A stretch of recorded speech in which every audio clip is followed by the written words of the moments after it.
Utilities had deployed about 2 million of them. But by the end of the decade, just 3 years later, 20 million customers had smart meters. And a new data management company called eMeter wanted to get in on the action. They saw that there was value not just in, being able to have these wireless meters, but there was more value in the data from those kind of meters. In 2006, one of eMeter's co-founders called up Sharon Talbott and asked her to get coffee. Sharon knew him from their grad school days when they had crossed paths at the University of California, San Francisco's School of Medicine. She figured he just wanted to catch up. But the night before they were supposed to meet, he told her he was considering something bigger. He wanted to bring her on the eMeter team. And I was like, okay, so this is actually an interview. And so I had no suit. I had nothing. I called up a friend at like 9:30 at night who was my size and asked her if I could borrow a suit. It still smelled like her dog.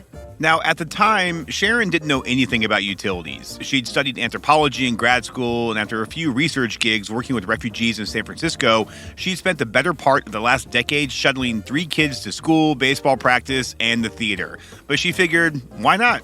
But at the end of the interview, I was like, this is so interesting to me just as an anthropologist, and I could see the change that this is going to make in society, but I don't have any qualifications for this job. That didn't matter. eMeter's co-founder, Chris King, and his team were interested in Sharon's background, human behavior. So they offered her a job on the spot.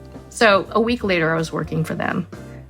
I went from 10 years of being at home, with Cheerios in my pockets to working 40 hours a week at this software company.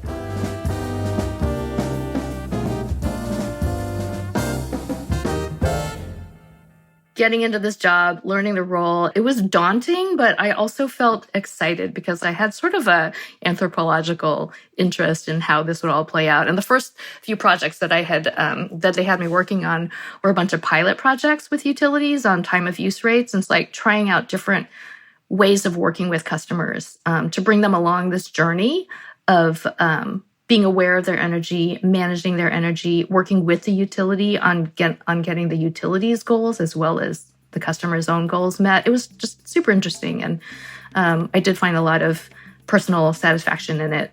So much satisfaction, in fact, that she chose to work on this problem for the next 17 years, eventually ended up at a company we all know, Salesforce. This is With Great Power, a show about the people building the future grid today. I'm Brad Langley. Some people say utilities are slow to change, that they don't innovate fast enough. But the truth is, the industry is full of a lot of great people trying to make the grid cleaner, more reliable, and customer-centric. This week, I'm talking with Sharon Talbott, Director of Industry Marketing for Energy and Utilities at Salesforce. Sharon works with electricity companies to provide more services and products to their customers. I'm Danny Lewis. And I'm Alex Osala. On the Wall Street Journal's Future of Everything podcast, we explore the projects reimagining the world of tomorrow. Like using sound to rejuvenate coral reefs. Moving microchips beyond silicon. Silicon is no longer energy efficient. And how animals are helping treat human diseases. The future of everything is happening right now. Subscribe wherever you get your podcasts. The smart meter unlocked the potential to understand how people use energy in their homes, and it created opportunities for utilities to offer more services based on a customer's individual needs and consumption habits. These services, like energy efficiency and demand response, also help reduce the carbon footprint of the grid. I talked with Sharon about how her background as an anthropologist shapes her work in the utility sector, and how the digital transition has evolved over the past decade. Let's dig into your kind of further background a little bit. So, I'm also a proud liberal arts major. I have an English degree. I was an English major in college. So 2-part question. Why were you interested in linguistics and anthropology as your core areas of study? And how many questions did you get from family members about how you make money with those degrees? Because it wasn't engineering or math or something more substantial in their mind. Totally relate to that. Yeah, liberal arts majors are getting the short shrift, but you know what? It's so interesting now that they want to make it STEAM and not STEM, right? I think people are realizing that technology cannot be separated from values and culture. appreciating that, and I'm seeing that in our next generation. But yeah, why linguistics? It was the coolest major, and now, I mean, okay, so all the stuff that people love now about natural language processing and artificial intelligence, that was all the stuff that we studied in linguistics. How does language work to convey thoughts and concepts and values and information to other people? Like this fundamental form of human connection. There's so many aspects of it, from the phonology, just the physics and biology of it, to things like logic and intelligence and what your language says about your culture and your values and things like that. So there was a lot of interesting things in linguistics that probably people appreciate more now, because everyone's really into all these chatbots and AI, and a lot of that is based on linguistic principles, right?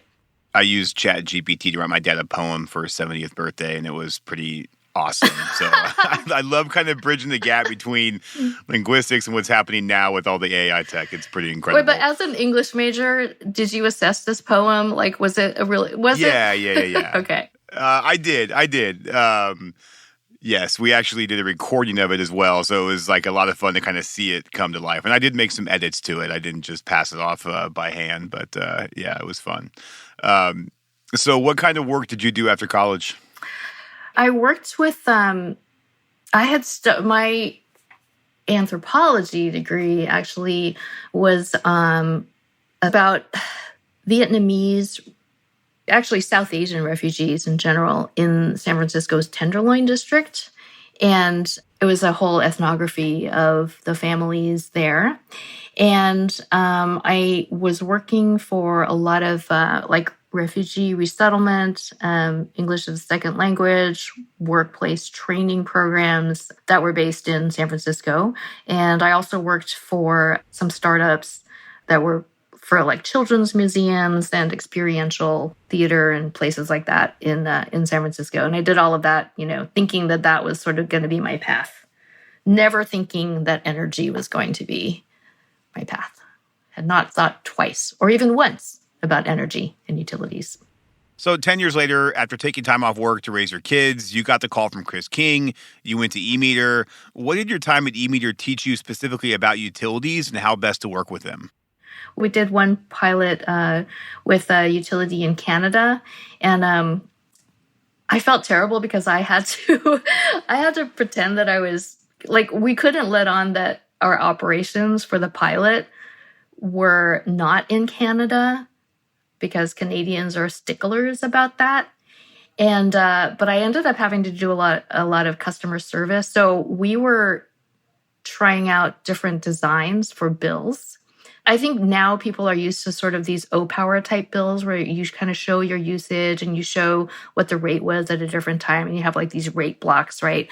But we were experimenting with different ways of doing that. And that was hilarious too, because we were doing like the graphics ourselves and producing all of these from Excel spreadsheets of like 800 customers, usage that we were getting from meter data. We were like creating the vision for what this could be. But I also had to be on hand on the phone if people had questions. And so I did actually take a lot of calls from Canadians who thought I was like right there in Ottawa with them. I used to have to know like what the weather was so that, I could have a context for the caller coming in.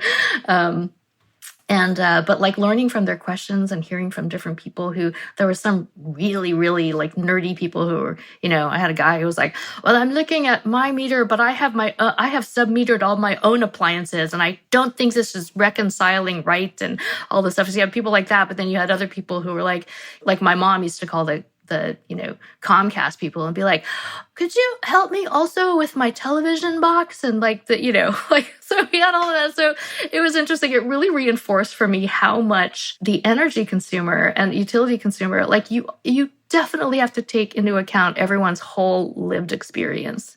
You're never just interacting with them on your bill transaction. It's like a whole host of things contributing to that experience, right, of energy consumption. Yeah, and it speaks to the importance of personalization in this space too, right? You can't talk to the guy with the sub-metered setup the same as you can to your mom, right? Like Yeah, two very different messages and way of engaging in order to get your point across. right. Hey, it's Brad with a podcast recommendation. If you're curious how big businesses are encouraging renewable energy while confronting climate change, then you really should be listening to the Climate Rising podcast from our friends at Harvard Business School. Climate Rising is a great show that gives you a behind-the-scenes view into how some of the world's best and brightest business leaders are doing and what more they should be doing to combat climate change. Hosted by Harvard Business School professor Mike Toffel, Climate Rising dives into the challenges and opportunities that climate change presents to innovators and businesses, as well as the technology that's helping them along the way. If you're new to Climate Rising, then I check out their episode with BGC, that is Boston Consulting Group. Going green may sound easy, but for the companies that operate globally or have thousands of suppliers, it can take a lot of planning. You'll learn how BCG is using artificial intelligence to help their clients accurately measure and reduce their carbon footprint. So don't miss it. You can listen to Climate Rising on Apple, Spotify, or wherever you get your podcasts. Now, the behavioral market is pretty mature and it's been running for quite some time. When I think of behavioral, a lot of time it's home energy reports, which, people get a piece of paper in the mail that shows how much energy they use, and that's all well and good. But how do you think behavioral programs need to evolve, or do they need to evolve to stay relevant going forward? Yeah. For a while, I worked for a consulting company called Illume Advising. And actually, that was a great place for a linguist and an anthropologist because they do a lot of ethnographic research for utilities and for the energy space. There were actually some linguists and anthropologists on their research team. So I was with my people again and my tribe, and it was a really happy place. But one thing I learned from them was they always tried to put in, safeguards against like bias and inequity in the way they consulted on program design with utilities. So in a lot of these behavioral programs, we started with just like getting a broad picture of consumers' relationship with energy. And then pretty quickly, you need to get to the segments, right? And the types of utilities. So like if you look at the way behavioral approaches have evolved, we're getting a lot more sophisticated in our industry of like who those user segments are and what is driving that behavior. So you do have to take into account the local economics, the cultures, age groups, like all of these sort of defining factors that change your relationship with energy and energy usage, right? So I think that is a great way that behavior is getting more sophisticated, behavioral approaches are getting more sophisticated. And I think now, especially, we're looking at a lot of like this IRA funding, IRA, IIJA funding that's coming down. A lot of them have Justice 4D principles built in, which is trying to ensure that the benefits of these programs and solutions that are funded will go first to communities that are highly impacted by environmental injustice, pollution, and just the negative effects of the fossil fuel economy, right? So if you're going to do that, you do have to be sophisticated and have good ways of checking for bias and ensuring inclusiveness in your data collection, figuring out culturally relevant and appropriate ways to engage communities and to listen to people. So I think all of that kind of consideration, even down to the personal level of human behavior, is important. And it's been a great evolution in this industry. In your current role at Salesforce, you work with utilities to digitize their operations and processes, which sounds like a lot of fun, maybe a bit jargony. What exactly does that mean? I think you and I know how much utilities still keep all of this, a lot of their data in different buckets and silos. And then a lot of their processes are done on spreadsheets and with people handing packets of paper to each other with wet signatures and things like that. So I know a lot of utilities want to change that. And, the big CAS providers have been trying to move utilities to the cloud as well, just to make all of this more streamlined and give you single sources of truth and not, having to go into the office and log onto a PC to move somebody off of one rate to another and all this, right? That really accelerated with the pandemic when everyone, was finding virtual ways to work. It's also gone into, field and mobile workforce management as utilities are like having to be a lot more responsive and using sensor data and all this stuff. So there really is an interest right now and a need for digital platforms that are cloud-based and secure and all this stuff. So you said that moving to a digital world goes hand in hand with a clean distributed grid. Why is that? I'll give a concrete example of I just spent a few days in December with our customer Con Ed and talking with some of their data leaders on what the role of data and digital automation plays in their ability to meet their clean energy goals and their net zero goals. And the specific ways it comes into play are where the rubber meets the road. For instance, they have an aggressive timeline for getting heat pumps into all of these apartments, multifamily units, and public housing. And just the application processing time for that is crazy. And they were doing a lot of duplicative work with somebody enrolling for one program would be like an automatic shoe-in for another program, but they would have to like do the same enrollment process like repeatedly, to do that. So they were finding ways to, via digitalization and automation, and then better data management, being able to do like an enrollment validation process once and then rinse and repeat, just like do that for all the other programs that it was also relevant for. And, you don't have to be scattershot about it. You know exactly which programs, this also applies to. So it's just a good way to think about the data being centered around the customer. Your technology and your processes can reflect your actual intention to be more customer-centric, right? There's ways that you can structure your technology using digital tactics to make sure that your operations truly are customer-centric. So the shift towards digital is obviously a huge transition for utilities. I mean, we're talking many billions of dollars, being spent on these efforts. So obviously a lot of capital at stake. But if this isn't done correctly, what else is at stake? What do we potentially miss out on if we're not able to successfully digitize utility operations?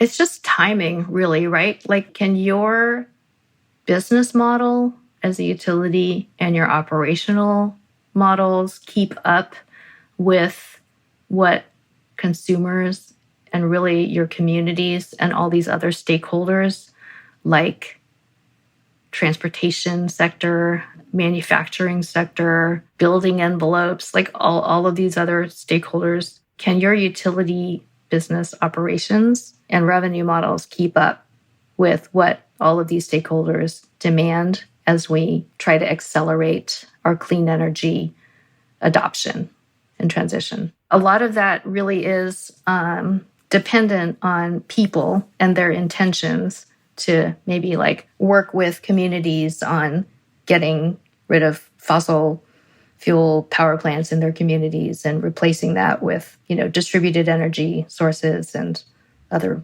things, right? So a lot of that relies on human intention. But if you don't have a good technology platform to facilitate that communication and, streamline a lot of those processes and relationships, then, you just lose time, right? And you should be working on building trust, but it shouldn't be hard to do it. What is the superpower you bring to the energy transition? Is there like a superpower for like, hey, you're working on this, you're working on this. How can we do this together? I think that's my maybe it's spinning webs. There you go. I think listening in this day and age is in itself a superpower because not a lot of people seem to do it. So listening and connecting, I think, is spot on. Very cool. Sharon, thank you so much. Loved having you on the show and appreciate all the work you have done and are doing to get us where we need to be. Thank you very much for taking the time. Thank you. With Grid Power is produced by GridX in partnership with Postscript Media. Delivering on our clean energy future is complex. GridX exists to simplify the journey. GridX is the enterprise rate platform that modern utilities rely on to usher in our clean energy future. We design and implement emerging rate structures, and we increase consumer investment in clean energy, all while managing the complex billing needs of a distributed grid. Our production team includes Aaron Hardick, Stephen Lacey, and Camille Stennis from Postscript Media. Ann Bailey is our story editor. The original theme song and mixing came from Sean Marquand.